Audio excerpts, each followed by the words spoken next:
Bonsoir à tous. Alors, ce soir, on va vous parler de Dry Monad. Bon, je vous le dis tout de suite, Dry Monad, c'est une gemme. Et en fait, on va vous raconter comment elle a bouleversé la façon dont on architecture notre code chez Wikasa.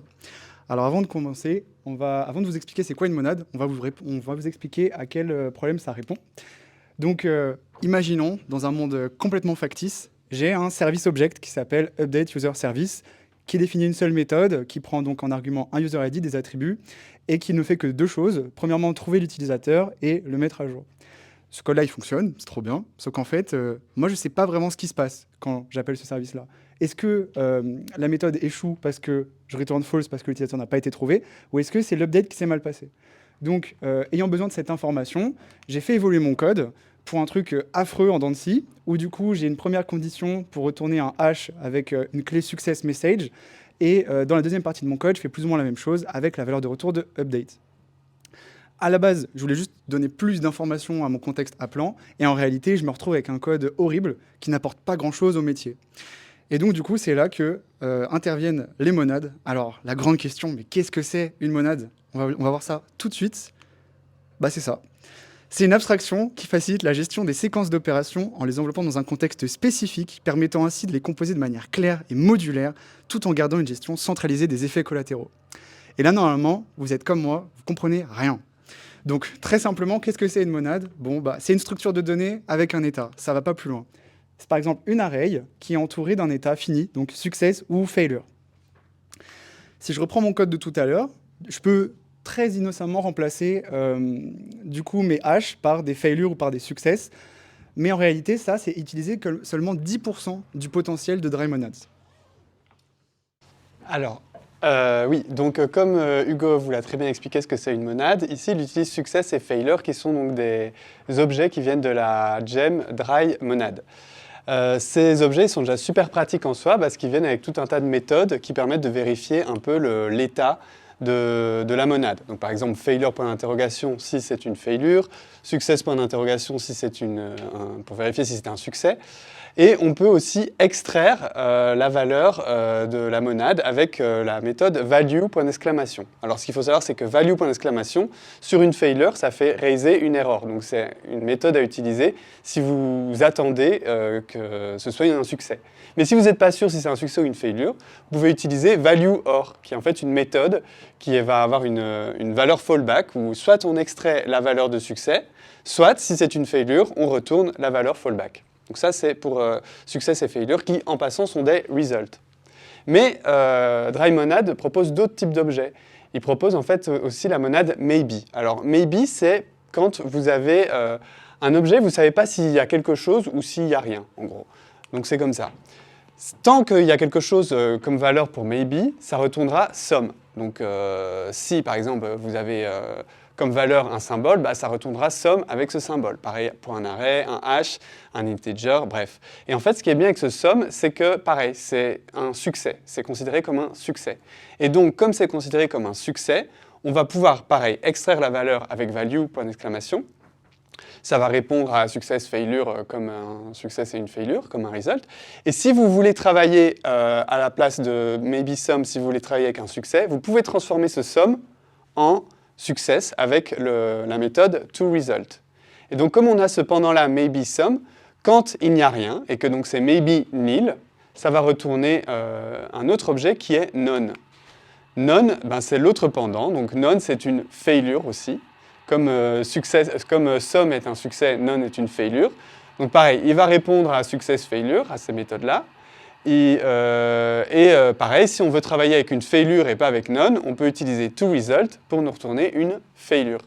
Et en fait, comme forcément par définition, none, il n'y a rien, failure ne va rien wrapper, il ne va pas y avoir de valeur à l'intérieur. Donc si vous voulez qu'il y ait une valeur dans failure, vous pouvez utiliser pareil, une valeur fallback pour toResult. Et donc, none toResult avec cette valeur fallback retournera la failure qui wrap cette valeur fallback. Et pareil, si vous utilisez value avec point d'exclamation, ça va raiser une erreur. Donc revenons un petit peu au code de tout à l'heure d'Hugo, qui avait déjà un peu transformé les choses avec failure et success. Là, on voit un très bon candidat pour le maybe, sum et none. c'est au-dessus. Parce que si on va chercher un utilisateur, s'il n'y en a pas, on veut retourner une failure, et s'il y en a un, on veut continuer et exécuter l'opération. Donc là, c'est parfait, on va entourer le user find by de notre monade maybe pour la transformer en monade. Donc on va faire ça. Et donc ici, qu'est-ce que ça va nous retourner? Ça va nous retourner un sum avec un user à l'intérieur ou un none avec rien du tout. Et on va pouvoir également du coup la transformer en result avec le toResult et lui donner une valeur de fallback qui est user not found. Donc là, qu'est-ce que ça va retourner? Si on trouve un utilisateur, ça va retourner un succès avec un utilisateur à l'intérieur. Si on ne trouve pas d'utilisateur excenil, ça va retourner une failure avec user not found. Donc si on l'utilise dans notre code, on peut le mettre dans une belle méthode et utiliser cette méthode comme ceci. Alors, ici, on utilise un autre helper de dry monad qui s'appelle bind. Alors bind, qu'est-ce que ça fait? C'est très simple. Ça veut simplement dire continue d'exécuter le code qu'il y a dans le bloc si c'est un succès et utilise l'argument, la valeur du succès comme argument du bloc. Donc si c'est un succès. Et si c'est une failure, arrête tout, ne lis pas le bloc et retourne simplement la failure, en gros. Voilà. Et il y a une autre méthode aussi qu'on peut utiliser qui est fmap. En fait, c'est exactement la même chose, sauf que fmap va wrapper la return value du bloc par un succès directement. Voilà, c'est la seule différence. Et bon, voilà, le problème aussi avec ce code, c'est que si on commence à faire bind, on va avoir des blocs qui s'imbriquent les uns dans les autres et on risque d'avoir une espèce d'indentation un peu bizarre avec beaucoup de bind. Donc là, comme ça fonctionne. Mais il y a une autre alternative aussi, qui est un autre helper de dry monad, qui est le yield. Alors attention, c'est un yield, c'est pas le yield qu'on connaît, c'est le yield du dry monad, en fait, qui va... ça va faire exactement la même chose, en fait. Donc c'est-à-dire que si on trouve un utilisateur, donc s'il y a un success, retourne ce success, la valeur du success, pardon, et si c'est une failure, arrête le code, ne lis pas ça, et retourne le failure. Voilà, c'est tout. Donc maintenant, on va parler du pattern matching. Donc du coup, cela étant dit, comment est-ce que je fais pour récupérer donc cette monade sur mon service appelant?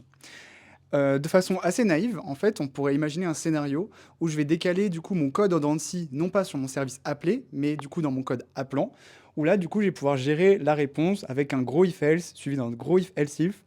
Et en fait, j'ai l'impression d'avoir juste décalé mon caca ailleurs, quoi.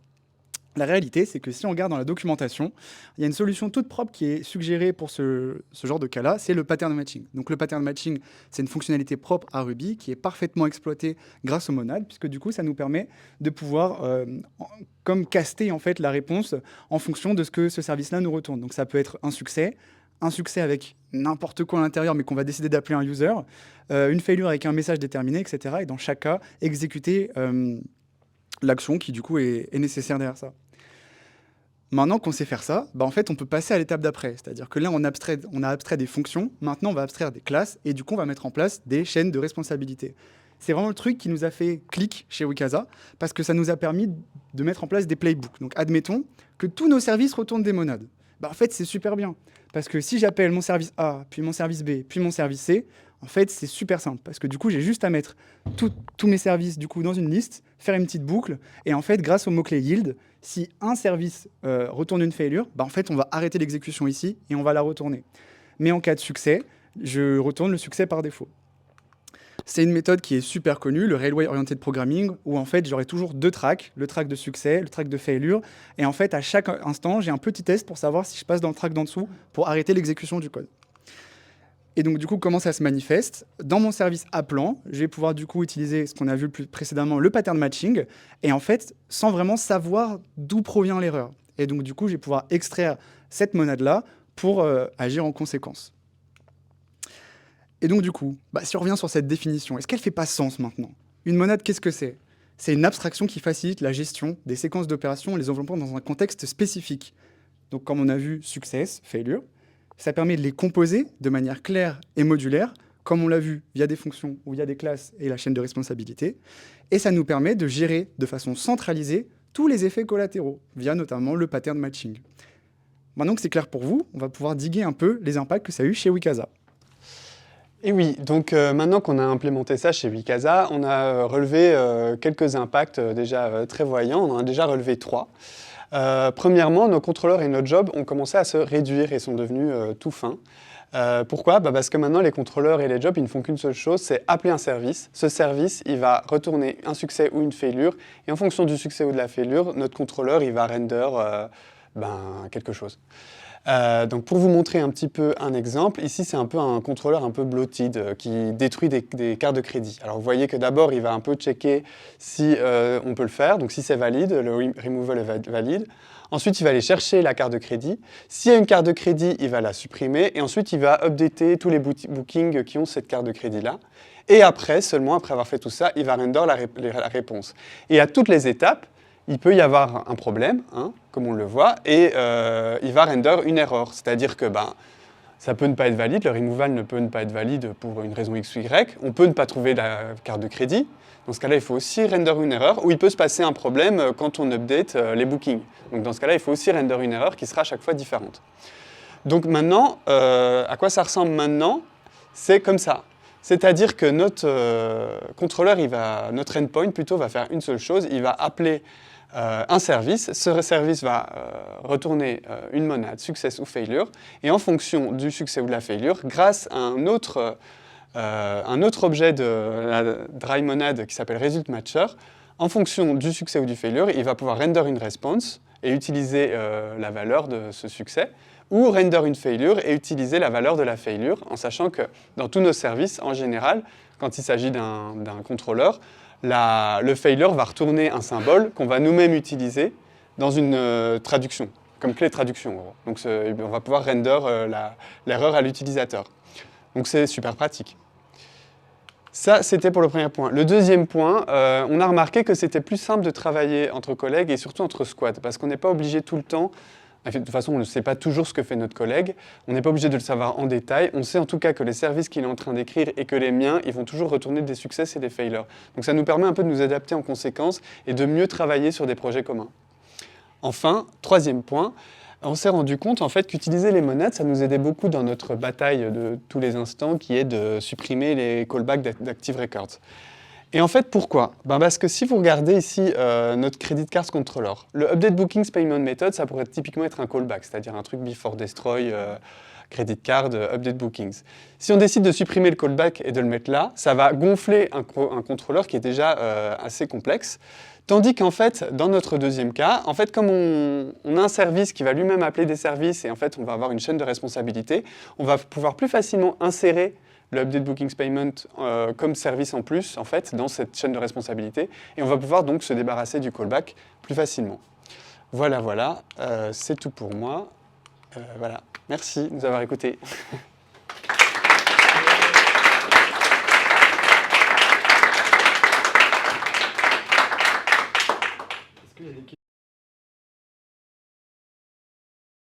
Du coup, on utilise des monades aussi chez nous, et en particulier sur la gemme Dry Transaction.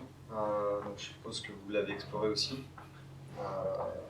Non, ça vous dit rien? Non, on l'a pas tant exploré que ça. Peut-être pour les Dry Transactions, en fait, c'est une gemme qui reprend donc, les monades. Donc c'est basé sur les monades, c'est pareil, c'est Dry qui fait ça. Ok. Et il les organise sous forme de steps, donc il y a un DSL, on dit step 1 c'est ça, step 2 c'est 3, et chaque step, donc chaque fonction en fait, ramène une success failure. Dommage si vous ne l'avez pas exploré. J'aurais aimé connaître votre avis dessus. On est plus dans l'étape aussi, on essaie d'évaluer les concurrents. Je sais qu'il y a la gemme Actor, par exemple, qui existe, qui fait plus ou moins la même chose. Et pour l'instant, en fait, on essaye d'uniformiser nos services, parce que du coup, ça nous permet de refactor toute l'histoire. Ouais. Et peut-être après, plus tard, rajouter des nouvelles choses, comme par exemple Dry Input ou des trucs comme ça, pour avoir un meilleur DSL sur nos services et nos commandes. Et merci pour la suggestion, en tout cas. Ok, du coup j'ai une autre question parce que nous, vu qu'on utilisait Dry Transaction, on avait des limites parce que c'est de la programmation fonctionnelle et quelque part on a envie de mettre des variables d'instance un peu partout. En fait, ça imposait une façon d'écrire qui correspondait pas forcément à tous les cas d'usage et quand on essayait d'avoir cette norme de toujours avoir ces services qui mettaient ces monades et il y a des moments où on se disait que en fait là il n'aurait pas fallu de monades, il n'aurait pas fallu autre chose. Est-ce que vous avez eu un cas similaire? Est-ce que vous avez rencontré des limites dans cette utilisation des monades? Moi non plus. Ou des inconvénients, ou à l'inverse, à part les avantages que vous m'avez dit là, est-ce que vous avez vraiment vu que des trucs bien, quoi? Moi, je parle juste pour moi. Des grosses limites du style notre service peut pas retourner une monade, ça convient pas. Pour le moment, on n'en a pas encore rencontré, mais peut-être que ça viendra parce que, comme dit Hugo, on est aussi dans une étape aussi de refactorer le code existant. Donc, on n'a pas encore mis des monades partout. Donc, on code, le nouveau code est avec des monades et l'ancien, il est un peu en cours. Donc les limites, moi, que j'ai pu rencontrer, c'est plutôt définir parfois ce que c'est un succès d'une failure. C'est pas toujours si facile et j'ai l'impression que si on se met pas d'accord avant, un dev peut avoir une idée de ce que c'est qui peut être pas la même qu'un autre dev parce que parfois, entre un succès et une failure, il peut y avoir un peu une ambiguïté. Ça, c'est une des limites que j'ai pu voir. Je sais pas si tu en as vu d'autres. Non, en fait, si, la seule limite qu'on avait vue, c'est au niveau des transactions en base de données. Parce que du coup, si tu as un ensemble de services qui retournent des monades et à un moment, tu as un pépin, en fait, c'est difficile de rollback si c'est un ensemble de transactions en base de données qui sont faites. Mais objectivement, on a, justement en essayant d'isoler le plus possible nos services et comme tu l'as vu, en faisant des chaînes de responsabilité à gogo, en fait, ça nous a permis justement de pouvoir le plus possible déresponsabiliser nos objets et réduire le taux d'ouverture justement sur ces problématiques-là. Petite question sur la gestion des failures. Justement, on est dans le thème. Est-ce que vous avez des cas où vous avez eu à gérer on va dire des flows de failures complexes? Parce que là, dans ce que vous avez montré, il y a juste du render error, quelque chose. Est-ce que vous avez eu des cas complexes? Et si oui, comment vous les avez gérés? Parce que quand tu passes à travers plusieurs services, tu peux te dire, OK, je commence à créer un objet quelque part. Dans le service d'après, j'ai une erreur. Du coup, je rentre dans mon cas de failure, mais je dois pas juste render error, je dois peut-être rollback le changement qui a été fait juste avant, je dois peut-être pousser un log, lever un event, un truc comme ça. Est-ce que vous avez eu des cas comme ça? Et si oui, comment vous les avez gérés? Non, non, mais ça rejoint un peu quand même ce que tu as dit sur les transactions. Les cas un peu critiques qu'on a eu comme ça, c'est plutôt justement quand on fait beaucoup de transactions dans la base de données et qu'on doit rollback et qu'est-ce qu'on doit rollback et qu'est-ce qu'on doit pas rollback, est-ce qu'on doit le faire? C'est plutôt ça qu'on a vu comme limite pour le moment, à ce niveau-là, dans les cas complexes. Même sur Stripe aussi. Sur Stripe, Quand tu fais des interactions API avec Stripe, Ah oui. c'est toujours un peu chiant du coup. Mm. Quand tu as une action qui arrive dans le temps. Ouais. Mais en fait, on a tellement une utilisation, j'ai envie de dire, stupide et simple du truc que pour l'instant, on n'a pas eu vraiment de gros blocages où on s'est dit non, on peut pas, tu vois. Et je me sens limite con parce que du coup, vous êtes plusieurs à avoir ce problème-là que nous, on n'a pas encore eu. Alors que pourtant, on a déjà migré une bonne partie de notre code du coup sur cette logique-là. Et en fait, c'est un truc qu'on a essayé de. Enfin. Il y a certains moments où justement on avait un peu du mal à découper parce que tu l'as dit toi-même et c'est ce qu'on disait avec les rollbacks de transactions, etc. C'est toujours un peu galère. Mais on n'a pas eu, genre là je pourrais pas te citer un cas où on s'est dit putain c'est la merde les monades et tout, c'est chaud quoi. Désolé. Lourd. Alors, on a une question sur le chat. Est-ce que l'utilisation des monades, est-ce que c'est l'utilisation des monades qui réduit directement l'utilisation des callbacks ou c'est un autre outil de la JAM? Je dirais pas que c'est que les monades, j'ai l'impression que les monades aident en fait. Mais ce qui réduit l'utilisation des callbacks, c'est un peu un ensemble de plusieurs choses. Donc il y a ça, il y a simplement aussi le fait de réduire un service, de déresponsabiliser les services et de les mettre de façon très modulaire en chaîne de responsabilité, au-delà des monades. Et les monades aident à ça. Et il y a aussi une autre gem avec laquelle on expérimente qui s'appelle Whisper et qu'on utilise pas mal justement pour les envoyer encore plus loin les callbacks et les mettre, les broadcaster que nos services broadcastent quelque chose et que après on active les callbacks. Donc voilà, c'est aussi en cours. C'est pas uniquement la gem dry monad, mais c'est un peu un ensemble de choses. Je sais pas si tu veux rajouter un truc. Non, mais juste en gros, c'est pour rejoindre ce que tu disais. En fait, les callbacks, on a une règle simple, c'est qu'on n'a pas le droit d'en rajouter. C'est-à-dire qu'il y en a qui existent, ils sont un peu legacy. Et en fait, justement, on a sur un gros banc de Jira l'ensemble de tous nos callbacks qui sont listés. Et on essaye de les dégommer comme on peut. Et ça passe notamment via la chaîne de responsabilité. C'est un truc qui nous a beaucoup sauvés parce qu'en fait, les callbacks, ils répondent à une problématique qui est je n'arrive pas à centraliser toutes mes actions. Sauf que si je fais un service qui est utilisé à tout espace, par exemple dans mon espace administrateur, dans mon espace utilisateur, dans mon espace pro, comme nous on a plusieurs ressources, En fait, en utilisant un seul service qui va en appeler plusieurs, c'est beaucoup plus simple de centraliser ces effets collatéraux-là. Alors que quand j'utilise des callbacks active record, c'est beaucoup moins prévisible. Et du coup, les monades aident à ça. Let's go.